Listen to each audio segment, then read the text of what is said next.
1980, on a quiet stretch of Venice Beach, 7 youthful architects gathered for what would become an iconic photograph. At the time, they were bold innovators, shaping a new architectural language rooted in Los Angeles, but destined for global impact. This single image captured the energy of a moment, a group of creators poised to redefine their craft. 45 years later, 4 members of that group reunite to reflect on their groundbreaking careers, the city they helped transform, and the enduring legacy of their work. Tom Main is a Pritzker Prize award-winning architect and co-founder of Morphosis, known for bold, unconventional buildings in cities across the globe. Eric Owen Moss is best known for transforming a stretch of Culver City into a neighborhood of wild, one-of-a-kind structures. Craig Hodges is a designer who blends architecture with pop culture and technology, co-founding the influential firm Hodgetts & Fung. Frederick Fisher has created many beloved spaces for museums, schools, and artists that feel welcoming and serene.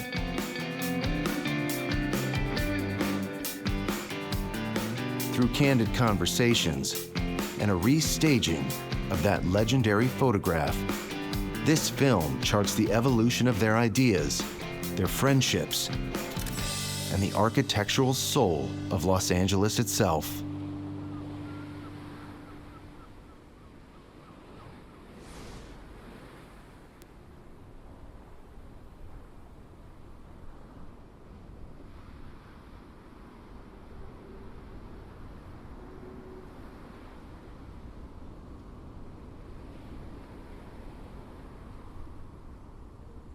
You 4, along with Robert Mangurian and Frank Gehry and Coy Howard, were captured in what came to be a very sort of defining image taken by a photographer, Ave Pildes, on the beach in 1980. And that photo continues to be in circulation. It is brought up over and over again. That picture tells 1,000 words in a way. It has become a stand-in for a moment. It ended up being very important. Why do you think, Tom? Because it established LA as a place that had a collective, and it wasn't an individual, especially with a person like Frank, who takes a lot of oxygen, right? And we happened to be at the same place at the same time. And it was useful to you because it was no longer about Tom Main or Craig Hodgetts. It was about the LA school, and you belonged to something bigger than yourself.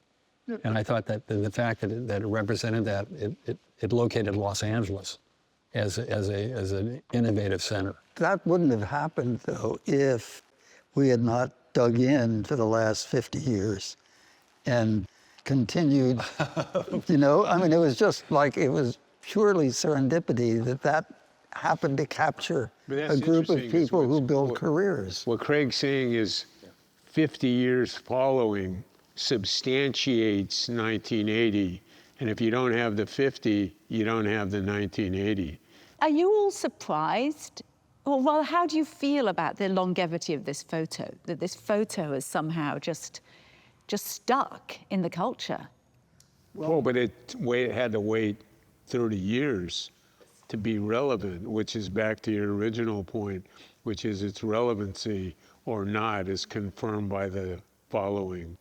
Turns out to be 30 years, not 50. Mm-hmm. Otherwise, it's gone. Yeah. But the looseness of you all, the wind in the hair, just this character, I also feel is something that is bound up in this nostalgia that people are feeling for this moment. And if they're feeling nostalgia, why are they feeling nostalgia? They're feeling nostalgia because they're feeling there's something about now that is thwarting them somehow. But clearly it's a group of artists at the beach and not architects in the city. Again, we talk about New York. Much more, yeah. This is not SOM, this is not the professional that dresses a certain way. You would think those are a group of artists, and whether they're musicians or painters, it wouldn't matter, right? And that relaxedness is clearly Los Angeles, right?